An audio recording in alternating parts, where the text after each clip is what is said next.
looking at this story, and certainly when it came to my, to my desk, I thought that was quite amazing that it was loosely based on the early formations of Europe, and the fact that the first two films were quite iconic in their own right, meaning they didn't resemble any other action films, and so I was excited about that, going to this film, and so I've known Matthew Vaughn for quite a bit of time, and wanted to work with him. Well, I've never been to New York Comic Con, and this one is quite nice. It's quite different than the San Diego one. Obviously, New York fans are hardcore fans, and so it's nice to see this New York Comic Con for the first time.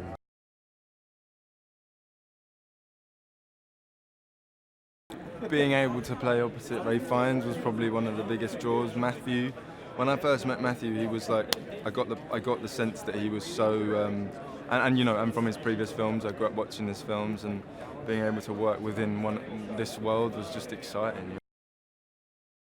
We meet him at a time where he's 16, 17.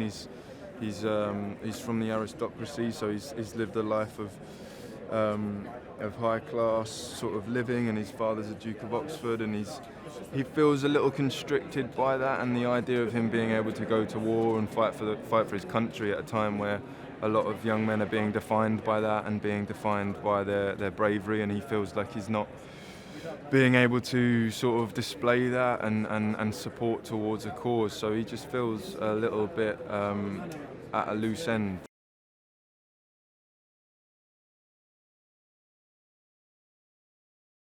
I had an itch to make a film like the movies I grew up as a kid, whether it was The Man Who Would Be King, hence Kingsman, or Lawrence of Arabia, Dr. Zhivago, these big epic films that they weren't boring, but they were proper, and I've been thinking the world's ready to have a epic adventure movie shot in a more restrained manner while having the fun of telling the world where was Kingsman born and how and why.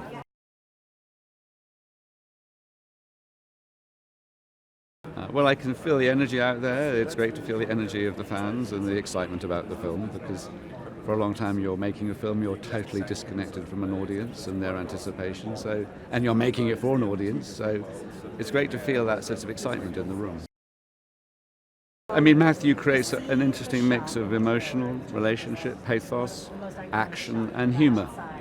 And you go between quite serious, quite dramatic, tragic elements, and then you have lighter, ironic moments, and that's quite a challenge, but a fun one. The Duke of Oxford, who I play, he goes on a bit of a journey. He's a man wounded by tragedy in his family, which makes him basically a pacifist and anti-violence, and he doesn't want his son to go to war, but the war is coming and his son wants to prove himself as a soldier fighting for his country.